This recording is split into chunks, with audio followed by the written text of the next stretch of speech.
కాంగ్రెస్ అగ్రనేత రాహుల్ గాంధీ చేపట్టనున్న కిసాన్ మజూర్ సమాన్ న్యాయ పాదయాత్ర ఆగ్రా జిల్లా ఇన్ఛార్జిగా నీల రమేష్ బాధ్యతలు అప్పగించారు. ఈ మేరకు All India Kisan Congress vice chairman Akhilesh Shukla ఉత్తర్వులు జారీ చేశారు. కామారెడ్డి మున్సిపాలిటీ పరిధిలోని దేవునిపల్లి గ్రామానికి చెందిన నీలం రమేష్ గతంలో వైఎస్ఆర్సీపీలో పనిచేశారు. ప్రస్తుతం షర్మిలతో పాటుగా ఆయన కాంగ్రెస్ లోనే ఉన్నారు. గత ఎన్నికలకు ముందు రాష్ట్ర వ్యాప్తంగా వైఎస్ఆర్సీపీ చీఫ్ షర్మిల చేపట్టిన పాదయాత్ర ఇన్ఛార్జిగా పనిచేశారు. నీలం రమేష్ పాదయాత్ర విజయవంతానికి కృషి చేశారు.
ఈ రోజు కాంగ్రెస్ పార్టీ ఆధ్వర్యంలో కూటమి ప్రభుత్వం విద్యుత్ ఛార్జీలను పెంచుతున్నందుకు నిరసనగా 3 రోజుల పాటు ఈ రోజుతో మొదలుకొని రాష్ట్ర వ్యాప్తంగా ఆందోళన కార్యక్రమాలను మొదలుపెట్టింది కాంగ్రెస్ పార్టీ. కూటమి ప్రభుత్వం అధికారంలోకి వచ్చి కేవలం 5 నెలలు మాత్రమే అయింది. 5 నెలల్లోనే చుక్కలు చూపిస్తున్నారు చంద్రబాబు గారు. ఇది హై వోల్టేజ్ షాక్ కాకపోతే ఏమిటి అని అడుగుతున్నా. అధికారంలోకి వచ్చి కేవలం 4-5 నెలలు అయింది. అప్పుడే కరెంటు ఛార్జీలు పెంచే ప్రయత్నం చేస్తున్నారు. 6,000 కోట్ల రూపాయలు భారం మోపుతామని ఇప్పటికే నిర్ణయం చేశారు. ఈ నెల నుంచి ప్రజల మీద ఆ భారం చంద్రబాబు గారు మోపబోతున్నారు. ఇది సరిపోలేదన్నట్టు ఇంకొక 11,000 కోట్ల రూపాయలు ఇవ్వాల్సిన రికమెండేషన్ ఉందట.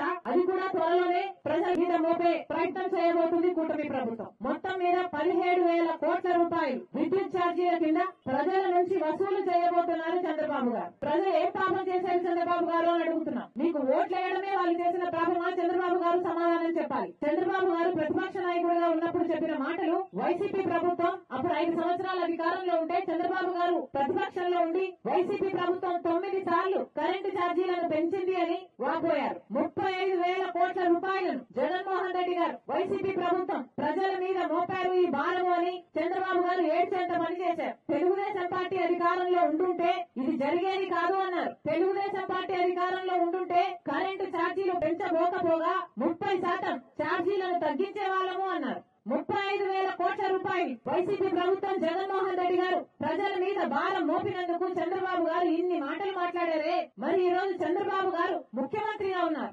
అధికారంలో ఉన్నారు. మరి ఈయన చేస్తున్నది ఏమిటి అని అడుగుతున్నాం. 35,000 కోట్ల రూపాయలు జగన్మోహన్ రెడ్డి గారు ప్రజల మీద భారం మోపితే మరి 4 నెలల్లోనే మీరు 17,000 కోట్ల రూపాయలను మళ్లీ ప్రజల మీద భారం మోపే ప్రయత్నం చేయటం లేదా? చంద్రబాబు గారు సమాధానం చెప్పాలి. ఇది ఎక్కడి న్యాయం అని అడుగుతున్నాం. జగన్మోహన్ రెడ్డి గారు చేసిన పాపం అంటున్నారు. జగన్మోహన్ రెడ్డి గారు 4 రూపాయలు పెట్టి కొనాల్సి ఉంటే విద్యుత్తుని 9 రూపాయలు పెట్టి కొన్నారు.